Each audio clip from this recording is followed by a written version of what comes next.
quick shout out, those of you who want to renew your car insurance, we already launched our Evo Club Insurance. Alright, the website is evoclubinsurance.com. It is the only insurance in the country that you can save money by paying for how much of mileage you're gonna use anyway. I mean, if you use your car if you don't use your car that often, you park your car in Langkawi or you have multiple cars at home, why pay the full amount for their insurance, right? So our insurance, if you take the unlimited mileage plan, is gonna cost more or less the same as everybody else, but we have options that can save you upwards of 40% of your insurance cost.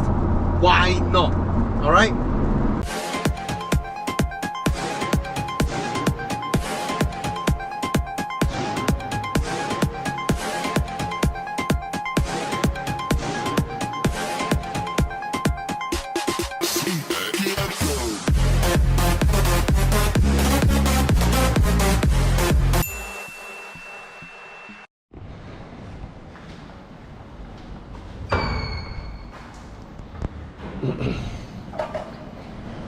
Good morning.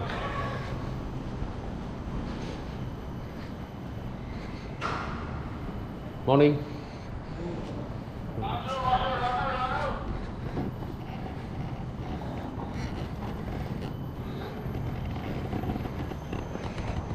Morning. There we go. That's the car for today.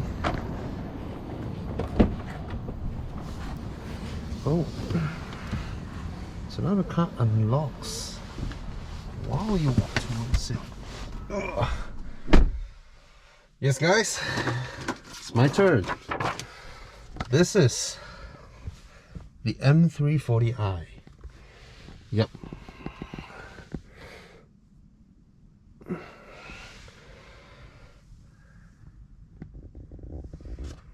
Lovely. Okay, let's get started. Cheers.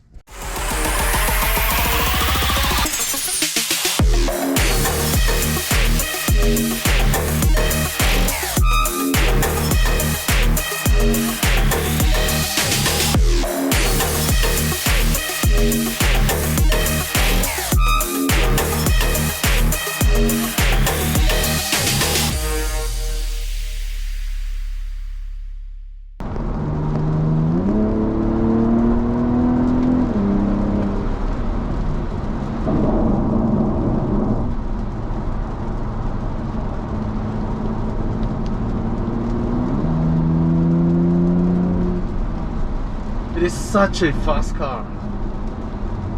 Yeah, it's just speed. You know this G20 Generation 3 series, right? Even the 330i, stock standard, roads like these, or the highway, I mean, you can murder an E92 M3. Yeah, it's just that rapid. These cars are just so fast now. Bad roads, but the car just absorbs everything. Monkeys having sex. Excuse me? Excuse me too. Don't come near.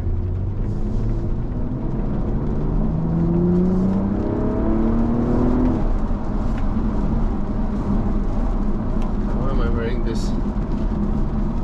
Still very, very grippy. Going to Sport Plus. Is this Sport Plus? Will I be able to do this? No.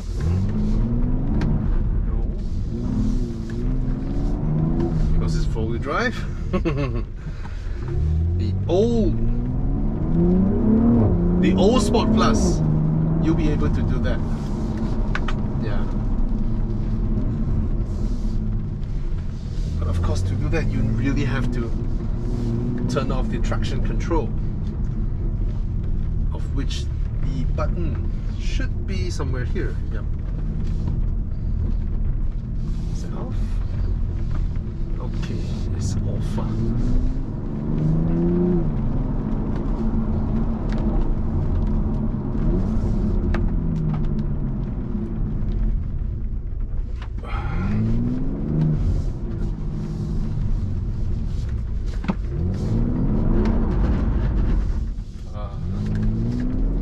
Not the usual BMW way, where the tail just goes out. This one, the front will understeer out as well. Yep, done. I really just want to feel the balance of the car. So this car now, given that it's four-wheel drive, the formula, what is this guy doing?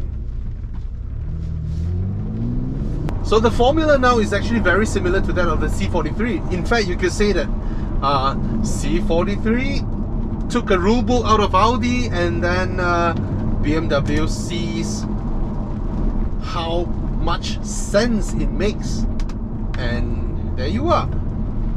M340i, xDrive, and the M5 is straight up xDrive anyway now, right? So these are the M340i and the C43 AMG now are cars that the non-track person can enjoy every day. They can enjoy these cars, they can drive them, they can happily drive them day in, day out, and with the grip levels, manageable performance, fun to drive. My only feedback is visual. I only have visual feedback. Nothing comes up from my butt, nothing comes up from my steering wheel. I only have visual input. That's it. Maybe I can drive it faster if I put it into comfort. How much softer can the suspension be? So the leaning of the car can actually, because the car doesn't lean just now, the leaning of the car can I don't know, tell me a little bit more. I wish. It's not a visibility problem. I remember these roads like that. You know, it's just transmission is really good. Transmission mapping has improved so much. Okay, see how tight I can. See, the grip levels are there. It's just that it's not telling me. Or my lousy skill sets don't dare to explore in such a wet morning.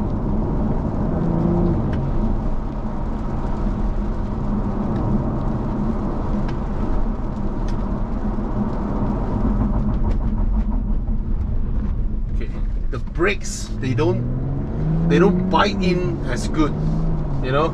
They don't. Yeah. Just now, I'm already rather there. You know, the car should slow down more than what it did just now, until the ABS sort of comes in a little bit just now. Yeah.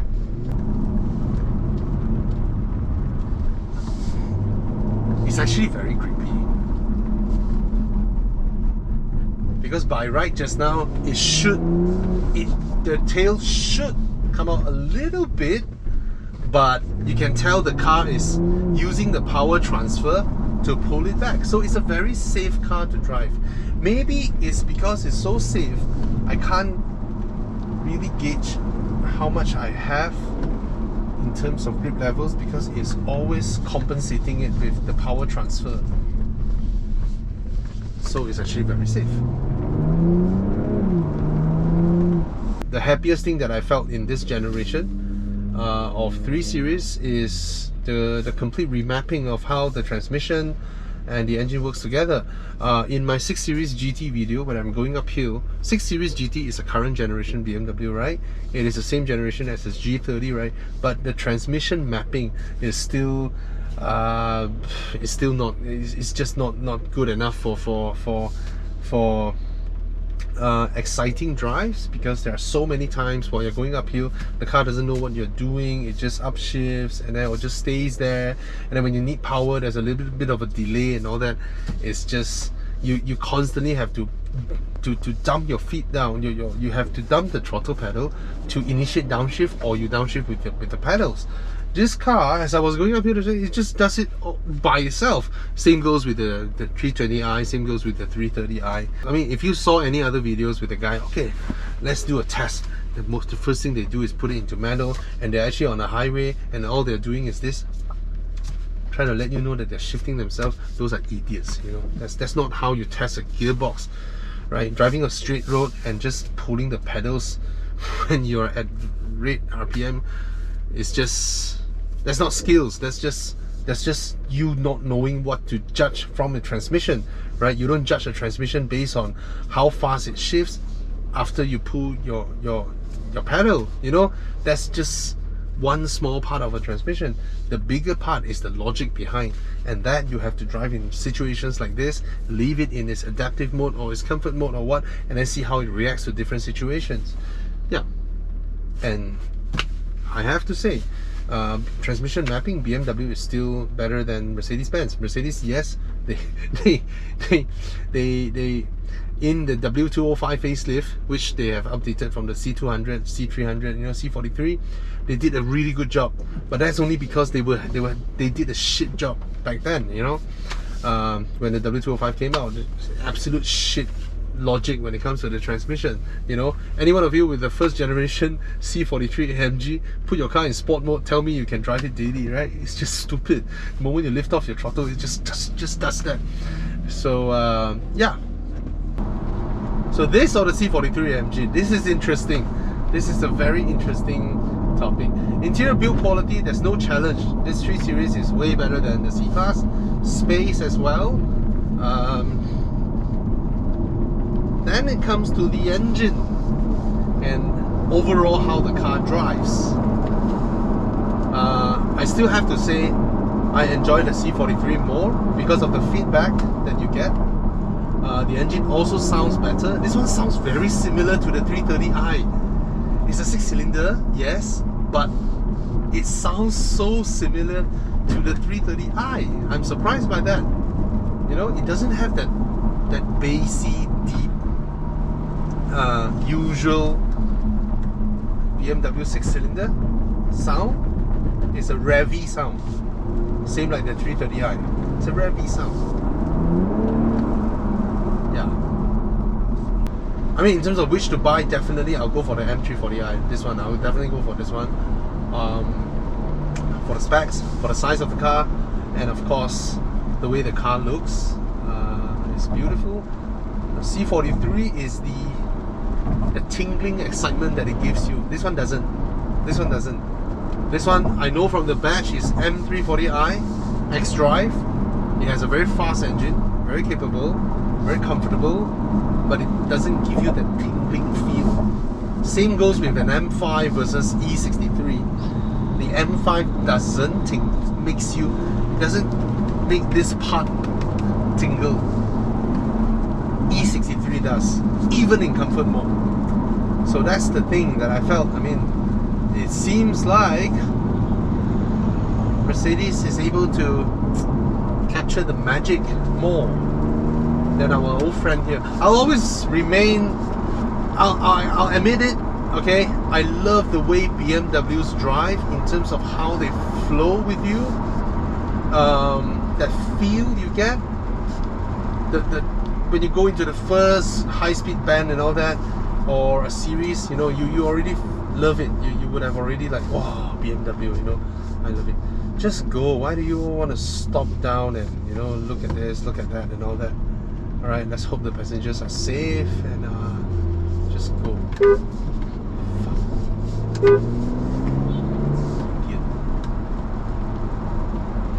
Just like doing that. Slow down, slow down, slow down. Look, look, look, look. Should I?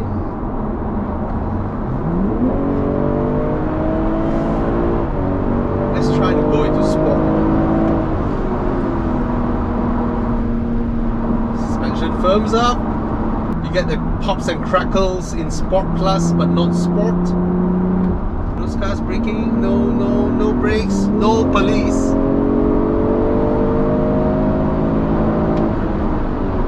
Because it's an uphill. This car is rapid.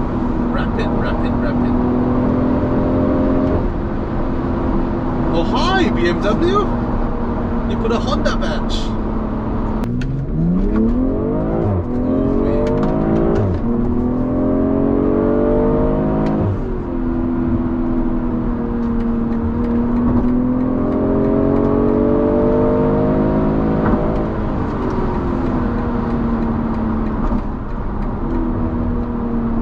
Nope, my Audi RS6 can't beat this car either in day-to-day, normal, whatever situations. Yeah. I don't mean outright speed, I don't mean a drag strip, right? But in terms of the overall package, how it drives, how it grips, how it reacts, how much power you can extract at what kind of situation, etc. This car is very fast. It's almost like BMW's sedan version of Volkswagen's Golf R. Yeah. Or a bigger Mercedes A45. Yeah. It's just rapid, crazy. I mean, modern cars, right, they can pull this kind of performance. It's just mad.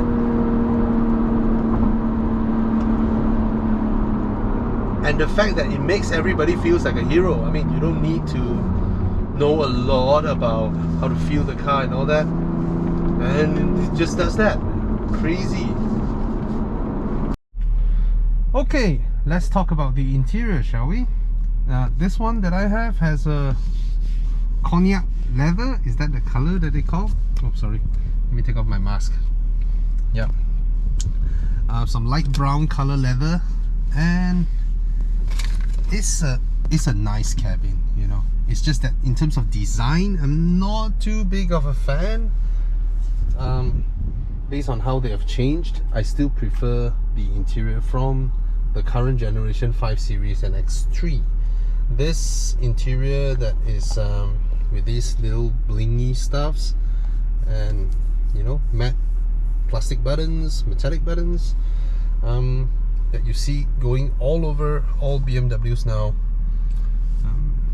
It's not the best that I've seen coming off BMW. I don't mean the quality, I mean in terms of design, you know. It's just there are no longer inlays over here. They've removed all that. Alright.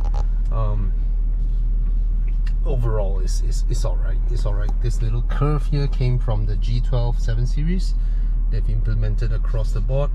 BMW still, to me, they still haven't figured out a nicer, I would say, nicer digital cluster. As in, I don't see them fully utilizing the advantages of having a digital cluster. You know, all they have figured out is to put the rev counter over here, so that the reason why the rev counter doesn't go this direction and instead it goes that direction is because they want to space out this area for the sat nav or the navigation, other information. Alright, this steering wheel, now in German cars we no longer can see different steering wheels across different model lineups because of the cost purposes. In terms of having one steering wheel design and then you change another steering wheel, you need to do the homologation process again. It's going to cost a lot, so they just use one steering wheel across the board. Right?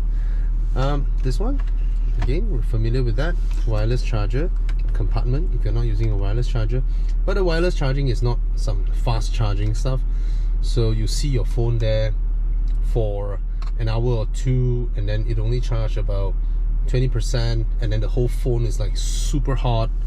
Yeah, there's a USB port over here, cup holders, 12-volt sockets. Alright, this entire panel, they designed it so that it's modular, so that it can be brought to different models. Same goes with this and this one. These are all modular, so they can stuff this into different cars without requiring a different design. This is modern day cost saving. The plastics over here are not what we have seen from older BMWs, as in a higher grade plastic. These are much rougher to the touch, and given that this center tunnel is so huge and impedes into, I mean, it's very wide considering the segment of this car, they could have had some leather cushion over here so that it's more comfy for the legs. But the way they shape it, smoothen out the shape, it doesn't cause too much of discomfort with your bones over here on your knees. Alright, no surprises here.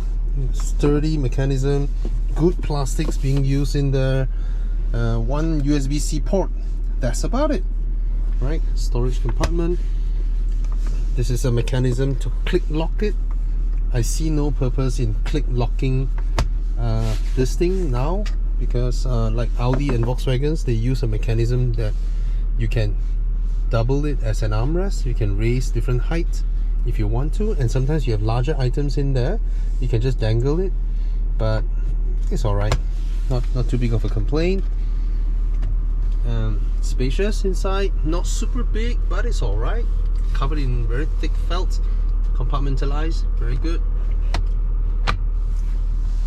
And up here you have some unusually big buttons for the likes. Could have been a sunglass holder. There are no sunglass holder here. This is BMW specific, the SOS button, which I find very, very good. Alright, these lights are beautiful. These design came from the 7 Series as well. It's just rather simple with a light over here, not here, you know. The X50's visor feels higher quality than this. Alright, the seats are decent, not super good, especially for an M340i, but I also noticed they didn't spec the higher range seats. Alright, paddle shifters, these are satin chrome at the front. The whole thing is plastic, and rear there's a little bit of a rubberized effect towards the rear here. Overall it's alright, but instead of extending upwards, I would prefer it to have a little bit of extension downwards as well, or to have a more tactile feel. You know, there should be a little bit more travel when you pull it, especially a sports oriented model like this. Like all BMWs, you can push the gear knob to the left and then you go into a sports shift. Alright, then when you switch off the car, this thing will pop back. I still don't really like this lever. BMW had the best lever, but then they changed to this. Alright, up here you have a sunroof, very good. You have heads-up display, you have lane departure, you have the full range of iDrive stuff.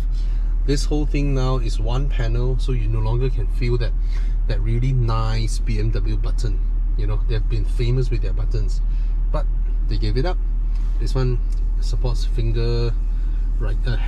handwriting, you know, when you're quickly searching numbers and all that. But then now you have the BMW assistant, you can just say it out what you want it to do, right?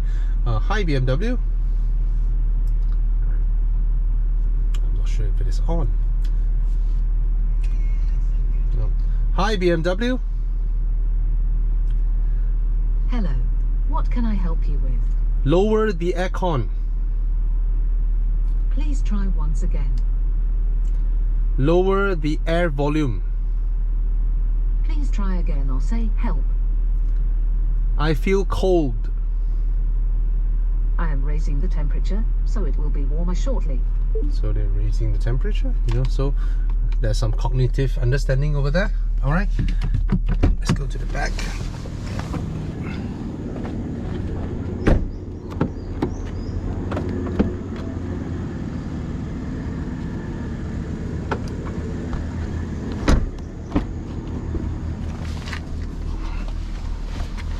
So that's my driving position there.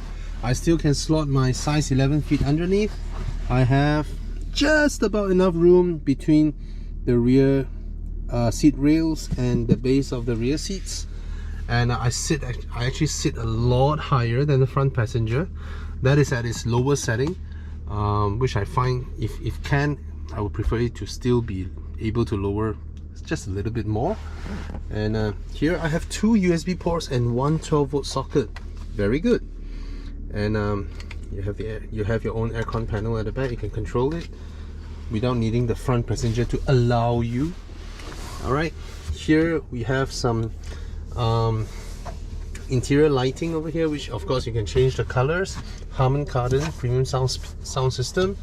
And overall the fit and finish, of course, BMWs, you can never really fault them. I just find it interesting they still use this. Why? What year is this? Alright. As for the middle passenger, it's one of the better ones because it doesn't bulge up that much. But overall, for people my size, this is still, I would say, a 4-seater, right? Even though you have 3 sets of seat belts. Interestingly, I noticed more and more cars now have this thing. You know, these are last time used in MPVs and all that. You only connect it when you need it, you know, but in passenger cars, most of them has a permanent middle seat belt. This one, armrest, cup holders, nothing special. 40-20-40 split, which means long items you can load them like that and you can still sit 2% at the back versus certain seat backs that are 60-40. So when you fold one down to put long items, you can only sit one person, right? And it's nice touch to have the seat belts in the M stitching. Yeah, these are another layer of stitch on top, right? And your rear lightings over here, nothing much going on here. This segment you don't see B pillar aircon vents, only the 5 Series segment, A6 and E-Class segment you will see that. Overall it's a nice cabin, alright? Not a super spacious car, but that's because of its segment. This segment is never super spacious. Alright, of course in China you have long wheelbase, right? And yep, you have the boot, which is pretty big. M340i logo. See that over there? And then here you have xDrive, because this is 4-wheel drive. Alright. Very rear bias in terms of daily driving, but overall you can still feel the front pushing out when you're trying to do like just now I switch off the traction control, try to do a swing. In normal BMWs it would have been super easy, but of course this one like became an Audi, you know, the front pushes out. Alright, it's very smart for BMW Malaysia to manage the costs. Let me switch off the engine.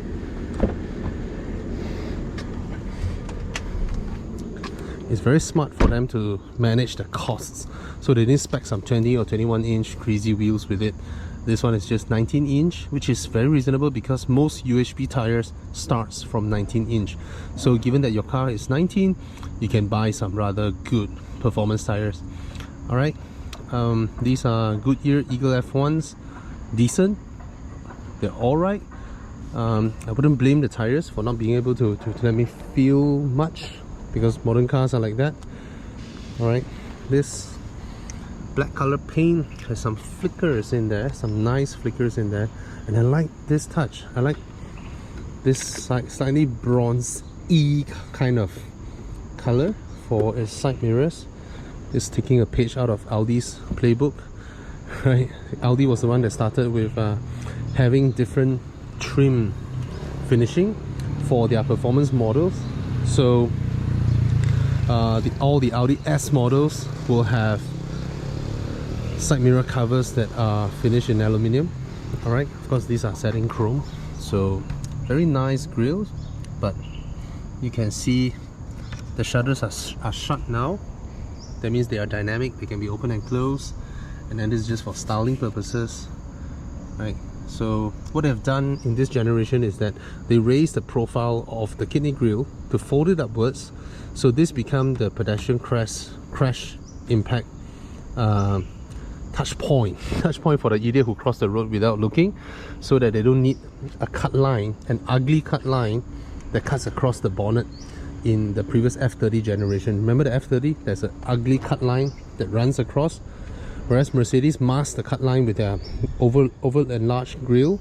So now BMW has done it by folding the kidney grille upwards. So this masks the fact that there is a part of a bonnet top surface that is in plastic that will help the idiot that eventually get hit by the car. Alright, here you have LED lights. There's a blue line in there. BMW. Oh, this is laser light. Because I was just about to say that BMW only put that blue thing on laser lights. So these are laser lights. Woohoo! Expensive stuff, right? If you buy this car, remember to PPF your headlamps. Alright, one stone fly over and it's gonna be really costly for you. Right, overall, exterior wise, it's not too big of a difference with the 330i variants. Of course, you have the trapezoidal tip cover. But the exhausts are in there, and this thing is just a cover outside. I approve these type. I don't call them fake exhausts, because again, if this is part of your exhaust, if you get a slight rear collision, it's gonna bend your exhaust. What's the point, right? Have your exhaust in there, and then you have this as part of the bumper structure, and when you have a light collision, it doesn't bend your exhaust in there, and it will be especially painful if it is a titanium exhaust. This thing, BMW talks a lot about it, but alright, so there seems to be a conscious move of trying to blend away the classic Hofmeister Kink in BMWs. I don't approve that, but this is some new approach, you know. Just extend the glass all over here, and then put this piece to pretend it's part of the window lining finishing, and then purposely put a different kick to its design. Right? So do I like the car? I mean, you just walk near the car and it unlocks itself. It comes with your standard key. It comes with a key card as well. That means you do not need to bring your key. If you have the key card, just touch here and then it will unlock the car. After it unlocks the car, just place your key card here, then you can start the car. Mosquitoes. Yeah, so it's a very nice car. Okay, power output and all that, I'm very, very satisfied with it. Oh, sorry, mosquitoes. Let me do this. There's a little compartment here covered in felt, very spacious, and yeah, very nice. And if there are rear approaching cyclists, this thing will flash red, as in the blind spot warning system.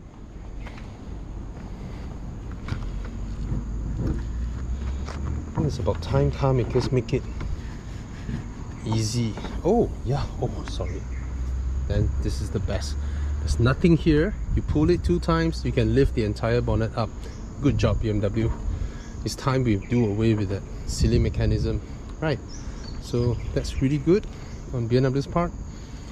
So this is the engine bay. That's the 6-cylinder engine, of course with an engine cover, because all engines now you don't see the intake on top anymore. They can't stylize the intake anymore because they need to put the turbochargers, they need to package it, they need to route, they need to shorten the length of travel of the pipes, the pipings, you know, from your exhaust manifold to spooling the turbo pulling in air, you know, crossing through the intercoolers in front to cool it down, all that. They need to package everything nicely near the whole engine so that it's efficient, right? So there's a lot going on these days, right? There's the steering rack, see that? Right over there. So there seems to be a lot of room for people to service and change stuff. Nicely designed. Stuffs are all over here.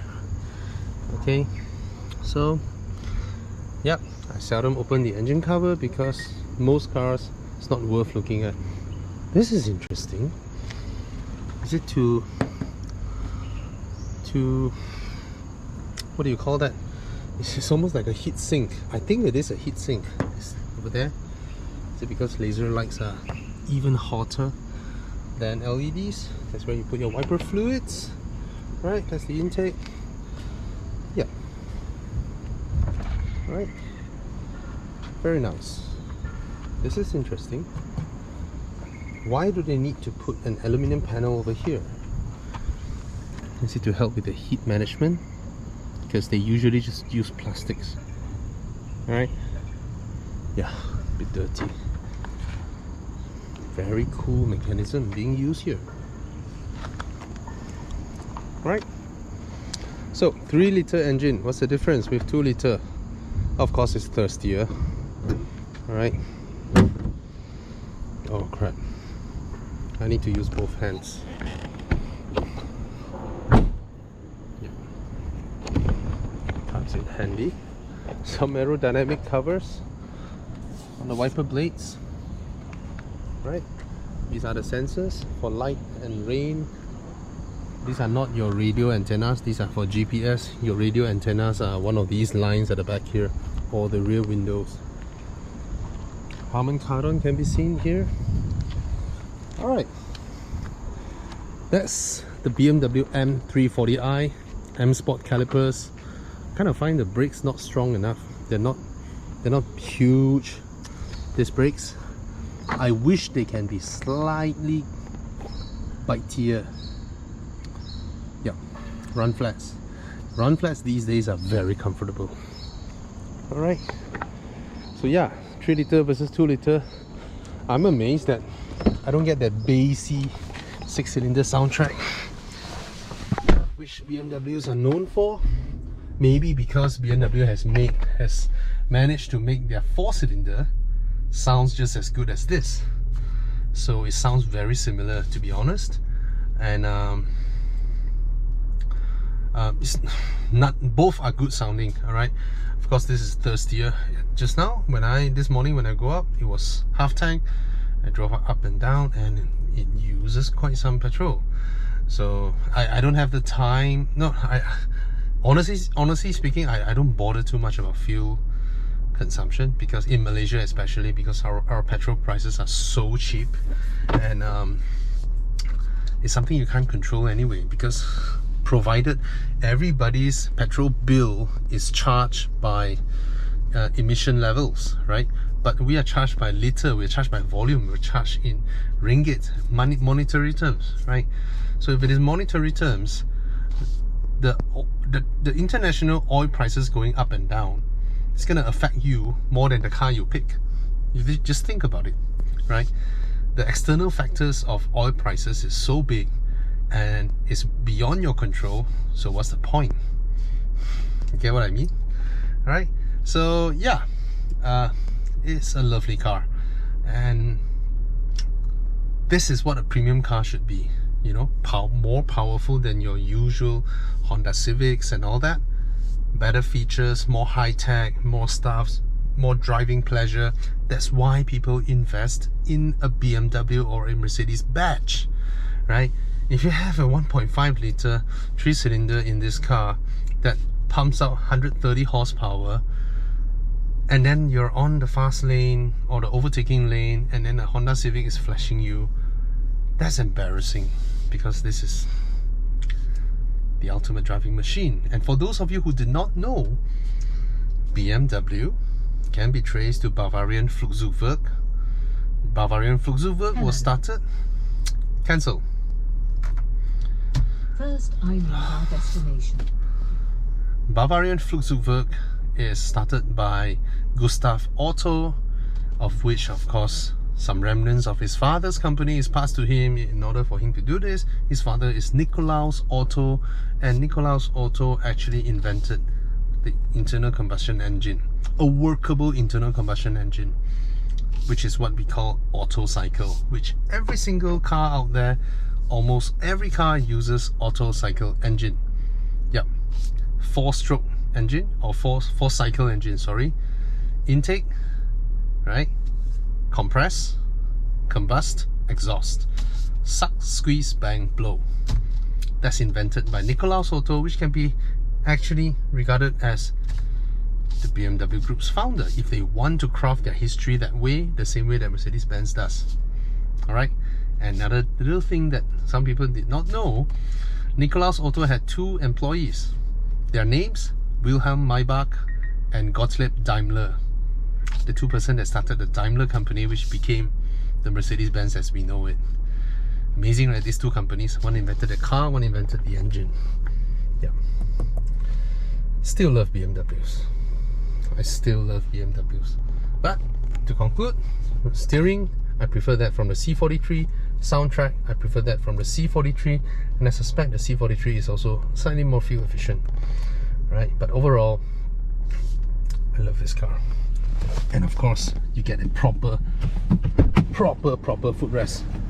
C43 owners, see, proper. We don't let our feet slide below the brake pedals like the C-Class and E-Class. That's the reason I will not buy the current C and E class generation, even though I love the 63s. Before I end, quick shout out, those of you who want to renew your car insurance, we already launched our Evo Club Insurance. Alright, the website is evoclubinsurance.com. It is the only insurance in the country that you can save money by paying for how much of mileage you're gonna use anyway. I mean, if you use your car if you don't use your car that often, you park your car in Langkawi or you have multiple cars at home, why pay the full amount for their insurance, right? So our insurance, if you take the unlimited mileage plan, it's gonna cost more or less the same as everybody else, but we have options that can save you upwards of 40% of your insurance cost. Why not? Alright? So go check it out, evoclubinsurance.com.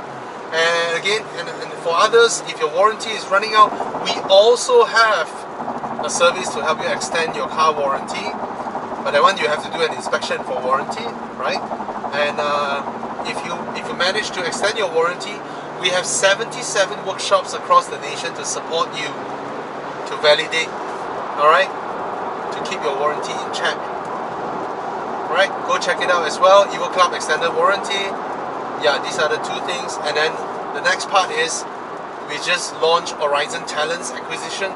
So those of you who have a big company, those of you who work in HR, would you like us to help you to be one of your recruitment agencies to help you find the right candidates?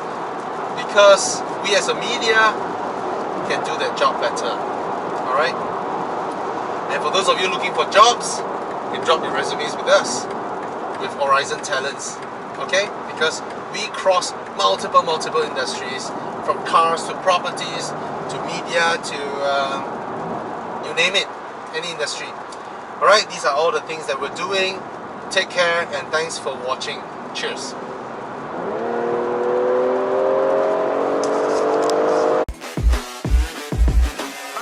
Thank God that the brothers on the rise now. Endless celebrations all in my house. Levitating now, I'm super duper.